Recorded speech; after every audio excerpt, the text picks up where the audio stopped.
Hello everyone, I am Tacit, and today I'm going to be going over the Gems of War Head in the Sand event, in which the Ostryx is added to the game. So, a little bit of a duller week this week as far as things that are still going on. The Mythic from last Friday is still available, so if you're still looking for it in the Glory Gem Guild and VIP chests, you can still get it up until the end of Thursday, all the way until Friday Reset Day, which will be the start of the Vault event. As soon as the Vault event starts, this Mythic will be ending, at least as far as the exclusive thing in the Glory Gem Guild and VIP chest drop table, so still time to go get that. Aside from that and the Vault event are the main two things that are really going on. That and technically this new troop, which of course has already occurred. As far as the Ostryx is concerned, ends up giving a yellow-purple at a slightly more expensive cost if you want to end up getting them. A few of them for upgrading purposes, though it's not as cheap as whenever there's an epic here. As far as the troop itself, not really too usable. Ends up destroying a column, then gives a bunch of armor to all allies, boosted by yellow gems destroyed at 3 times. So if you're destroying something like 3, or let's say 4 yellows within a column, you'll be getting 12 additional armor to all of your allies. In the context of Arena, this is probably going to be pretty decent due to the fact that it's going to be a lot of armor. Since on average you're probably going to be hitting at least 2 to 3 yellows, which is a pretty substantial amount of armor on top of whatever its base value would be in Arena. It also then, if an ally is Mystic, also ends up giving them some magic, which again, in Arena context, that's a pretty decent amount of magic. However, outside of that context, it's pretty underwhelming. There's better armor gainers out there, and you're not really going to be using that for that purpose. It does have the 10% chance to create a Wish Gem, though, so it is something that can create a Wish Gem that has the capability of destroying it, since it can destroy the entire column in which the Wish Gem resides in. So it does have that going for it. Also has Arcane, so you will be able to get slightly more armor over time as it casts. However, overall, not really going to be worth using compared to other options within the game, and it's pretty much just going to sit there doing nothing other than for kingdom upgrading purposes. However, there is something pretty important about kingdom upgrading purposes, and that is, if we go over to the kingdom itself of Suncrest, we can see that it is now possible to have a 20-star kingdom. So this ends up bringing in one whole additional attack into the game if you can end up breaching it. So that's pretty nice, and of course having that thing maxed that just came out is required for doing so. With that being said, of course, with it being a Suncrest event week means that the event keys are for the kingdom of Suncrest. As far as Suncrest is concerned, there's a few pickups potentially worth going for if you want to end up going all the way for them. If we just go over to Suncrest over here, we can end up seeing the full list of every single troop that resides here. Main thing to note is that there are 6 things that are not within the event key drop table. Obviously, the 4 Stonesong Airy troops, which are all pretty good, by the way. They are highly advised getting, as they are very useful for almost every event going on this week. So definitely a great idea to pick them up if you haven't already. You just throw a bunch of Chaos Shards at the Stonesong Airy faction. However, you cannot get them in the event key drop table. Other things you cannot get in the event key drop table is the Doom of Light is not in it, and the other one that is not in it is the Sun, which is only in the Vault key drop table. Everything else you see here is the most noteworthy thing that you could end up really picking up would end up being a Phoenicia. Unfortunately, there's also a very bad mythic here of Zelopachli. However, if you're missing both of them, it's potentially worth going for one of them, as it will be an attack bonus once you end up hitting 10-star. So in that regard, can be worth it. Overall, I would probably skip unless you're interested in trying to attempt for the Phoenicia, or if you're just trying to attempt for a mythic in general to get it to a +1 attack 10-star kingdom. Otherwise, nothing really too special here for most of the lower rarity, pretty average options as far as the kingdom is concerned, and some things that used to be very meta that unfortunately aren't meta anymore due to things like Rowan and such. But overall, you do have to open some for the event week, and maybe going a little bit further to try for a little bit of RNG might be worth it, but for the most part, I'd probably say it's a skip week, just because the only things that are super good is like trying for Phoenicia, and while that is a really nice utility troop to have that I personally use every single day, it is not worth it if it ends up hitting Zelopachli, but at least it gets an attack bonus on the kingdom if nothing else, as having one or the other, even if you get the useless Zelopachli, is required for 10+ stars, and it is possible to reach 20 stars if you have literally everything.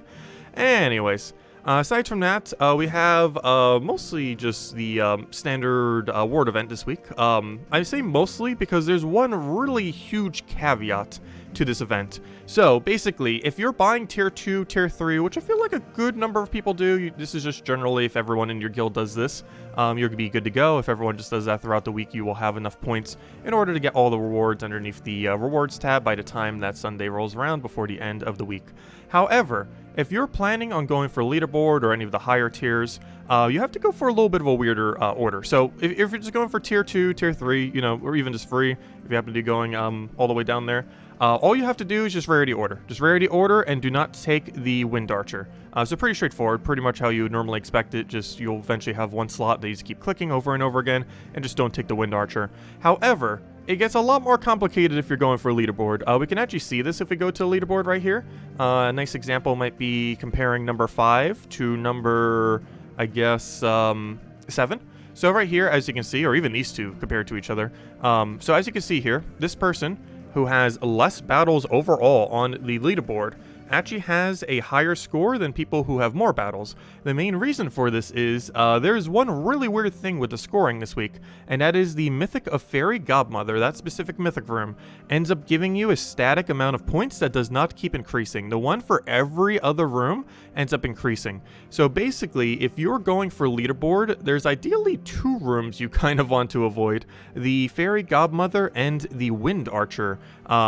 And even more so, just the Fairy Godmother, as there is eventually a point, I believe, when the Wind Archer does actually exceed the value of a Fairy Godmother. I don't actually know off the top of my head when that is, but basically, the Fairy Godmother room does not scale, but every single other room does. So it's a weird mix of RNG and avoiding, like, one of the better rooms occasionally. It's really weird. But it's one of the few where the Mythic room, if you go super deep, might actually end up being one of the worst rooms, which is why you see this gigantic score disparity where like 20-something battles can be the difference in thousands of points. So yeah, that's definitely a factor there. For the most part, this won't really be relevant to most people. You can just simply do rarity order, avoid Wind Archer, and you'll be fine. But do be mindful if you are going for leaderboard that this is probably one of the weirdest leaderboard scored weeks that has ever occurred for a World event. So do be wary. To such a degree, I wouldn't even advise going for leaderboard this week. Because you could just end up losing it due to pure luck, or the fact that you didn't already spam onto, you know, the ones that will multiply, and you might have taken some Fairy Godmother, as it would kind of assume that the Mythic room would be good. But it is only if you're doing a small amount of battles. However, it is not if you're doing a very large amount of battles. Anyways, do keep that in mind. Anyways, as far as things going on throughout this week, of course, we have the Stonesong Airy faction, and I do highly advise throwing any Chaos Shards you get from this event into the kingdom itself. If you do not already have Zachi or Harpy Mage, you can end up getting them just from throwing Chaos Shards here. While I wouldn't advise doing it just for that purpose, you can also get the Epic just by going to Tier 3. It's better just to throw Chaos Shards at the faction though, but you can go down that route too if you happen to not have Harpy Mage. But Harpy Mage and Zachi are so good for pretty much every event this week. I believe almost every team I show this week actually incorporates one, if not both. So it is highly, highly, highly advised to end up utilizing them if you, or definitely make sure to end up getting them before the end of this week. You can get them at any point, but definitely this week is a huge, important week to have them. So if you're earlier on in the game, all you have to do that is go down to the Underworld, go over to Stonesong Airy, click over to Portals, and just throw a bunch of stuff over here until you eventually get, ideally, both Harpy Mage and Zachi. And we got Harpy Mage there. Unfortunately, no Zachi. She's a legend, so she is a little bit rarer at a 2.97% chance, but do keep going until you get a copy or two of her, as she will be very useful this week for a good majority of the events. This Wednesday, we're just getting a Strix bonus pet, nothing special, it's been around for a while. Thursday, we're getting the Stormcaller class. This is a pretty interesting class as Perpetual Yellow Storm. It's primarily only used for Strix-related teams, as there are a few little gimmicks like with Finesse and such that ends up working out pretty well. Otherwise, unless you really need a Perpetual Yellow Storm, you don't really tend to use it. And this Friday, probably the most important thing that's happening this week is a Vault event. So if you need to go and farm a bunch of resources, definitely a great weekend to do so, as this Friday, Saturday, and Sunday, we'll be able to go and have a heightened chance of getting gnomes, as well as a heightened chance of getting vault keys. So great times to get a bunch of the Gnomapalooza versus a bunch of vault keys, a bunch of epic vault keys, and just a bunch of loot in general. So great time to be farming this weekend if you have the time to do so and need the resources. As far as Soulforge is concerned, it's a pretty skippable week. As far as mythics, there's one that I would say is maybe noteworthy, though not exceedingly high priority, but something you might want to get down the line. It's definitely not like a first 10 or first 20 pickup, but it's something you eventually want to consider getting. And it is Tina 9000. Ends up dealing some true damage to 3 random enemies and then gains a bunch of armor. Even though it technically does not have the best spell reduction in the game, it effectively has the best spell reduction in the game, because 50% reduction combined with such a gigantic armor gain that it has ends up making it extremely tanky when going up against physical damage spells. So if you're specifically up against a physical damage spell team, this is basically the best overall spell reduction troop you have in the entire game. On top of this, he also gets a bunch of armor that ends up synergizing with the fact that it does 50% extra skull damage to armor. So if you're not taking any, or based on the amount of armor that it has, so if you're not really taking any damage, you'll be able to do substantial amount of skull damage on top of the fact that you're already going to be basically one-shotting with your ability. So when used in a PvP-like situation, basically when Tina 9000 ends up hitting a troop twice, it is basically going to die. So this can be occasionally useful in Guild Wars or just for messing around in PvP, as well as kind of like the lower to mid-level factions where you can still kind of get away with it. But overall, not a super high priority. It's mostly like a Guild War option that you bring out occasionally if the enemy's team is very heavily based on spell damage, like a Yagoi Queen of Tanya maybe, and you need a hard counter to it. So on days like that, like they might try hard counter you on like a Brown day with that team, so being able to go like Tina 9000 on Brown Guild War day to counter that can be incorporated into your team in some other instances like that. However, for the most part, not the super highest priority, but based on things that are currently within the Soulforge, it is the strongest thing I would say as far as usability options. Aside from that, there are two weapons I would advise getting, one or the other, or both if you feel like it. It is Nimbus Bow and the Staff of Storms. So these two weapons are pretty decent. They both are basically just a mass mana accumulation method when running a pretty Strix heavy team. This one ends up doing it based on Strix allies and creates a bunch of yellow and blue. This one I believe is also Strix allies, however it is a generic explodey weapon. So it ends up doing a bunch of yellow explode and then gives a bunch of status effects all Strix as well as summoning a Strix. Overall I'd probably say Staff of Storms is a little bit of a better option. However, there are some instances where Nimbus Bow can be used. If you're using a triple finesse team, I do believe Staff of Storms does get you a little bit more value. The fact that it has resummons makes it a little bit more versatile, and all the explodey weapons are pretty much just always kind of decent to some degree. And if you don't already have a red-purple one that ends up doing so, definitely worth considering. So I'd probably say Staff of Storms, at least in the current state of the game, is a little bit higher priority than Nimbus Bow. But both of them, if you're going to be getting anything this week, are the two highest priority weapons to end up picking up. So do be wary of that. Anyway, so as per usual, here are all the teams that are going to be going on throughout the week. Apparently, a bunch of firebombs there. But anyways, let's start from the top. So as far as the world event is concerned, we are restricted to yellow mystics, which makes it a little bit annoying. However, I would advise basing most of your teams just off of Queen Zachi Harpy Mage. There's not too many viable things you can end up doing, and this budget team works for both the more expensive one and the cheaper one. I basically just trade out the weapon. So for this one, we're using it with Dawnbringer. If you happen to have Dawnbringer, this gives you protection, a higher damage hit, and more mana pool to work with. But the main premise will just be Harpy Mage, basically when you have enchant, has a second turn and power. So it'll have 10 mana from 75% mana start. It'll get 2 mana on the first turn as well, meaning it's basically getting 12 total mana on the first turn, the other 2 being from enchant. And then on its following turn, it'll get the other 2 mana from enchant, meaning that it'll have full mana even if fully blocked, like it kind of is right here. And by kind of, I mean it is. But it will still have full mana by its second turn, and you just cast it and you're good to go. It also gives a Brown Storm, which will be really good into Queen Zachi. Reason why a lot of these teams this week will be using Queen Zachi. She's basically a mythic as a free, easy to get, or maybe not free, but you know, extremely easy to get faction legend. So just deal some damage to all enemies and then explodes 5 gems. It's basically like the whole Infernus line of troops. Basically all of them that end up doing a bunch of damage and doing some explosions. She's end up being very, very similar. She's countered by Submerge. However, unless you're specifically using her for factions, which the faction teams I don't believe end up mentioning her, but unless you're specifically using her for factions, Submerge isn't really that big a deal. In a lot of the other locations where you'll be using her this week, like the Thursday faction event as well as for the Ward event, Submerge isn't going to be nearly as much of a factor, or even a factor at all, compared to that of factions. So as long as you don't really use her for factions this week, she's usable for pretty much every other piece of content other than factions, and obviously Vault event you wouldn't necessarily want to use her for. But she's pretty nice. She also has resummon on the Harpy Mage, so if you happen to be utilizing a team that has a Harpy Mage in first slot, well, if you have 2 of them on your team, nearly every extra turn will resummon her. So you basically just have an infinite tank, which is always pretty funny. As far as for the lower team, I actually show with Lance of Divinity. Definitely don't give up on like the really low rarity ones. If you're stuck in pure color and need something that doesn't block you as much, there's a few of them that are pretty good. There's a couple different options you could do too if you happen to have Rope Dart or something, but I did want to go this cheap option as it actually gains barrier. It gains barrier every single time you cast it. It also has a 4 mana gain, meaning after its first cast you actually only need 5 mana to get it back to full. But basically, it's just a small damage poke that re-ups your barrier. Basically, it's to make sure you can tank a little bit better if you happen to need a bit more tank ability as you keep going a little bit further. Just as a nice cheap option. Rope Dart and a few other things would end up being better if you happen to have them. However, it's a nice option that is extremely cheap to end up doing. As far as the faction, it is a yellow-brown restriction. I'll likely just be going with a Guard's Avatar build.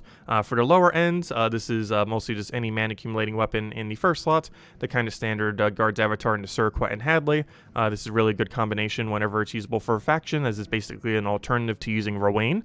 Basically does exactly what Rowain does, just with different troops. And it ends with a Harpy Mage here as our mana accumulator, as I mentioned before, as long as you have that enchant, which you would if you're just buying the first tier to go do the event, the bare minimum for it. You just end up doing the 30 gems, have your enchant, and Harpy Mage would get its second turn in power, basically. So even though it's fully mana blocked, it will have its mana ready to go, and then you just cast it once. The rest of your team kills everything out. Guard's Avatar casts, or Quentin Hadley cleans up whatever's left if it happens to live, and you're basically good to go. And Heroes is here kind of just to not block them and to tank. Doesn't have to be that weapon. Basically, anything that doesn't block will be fine, since of course you're allowed to use any colored weapon in the factions.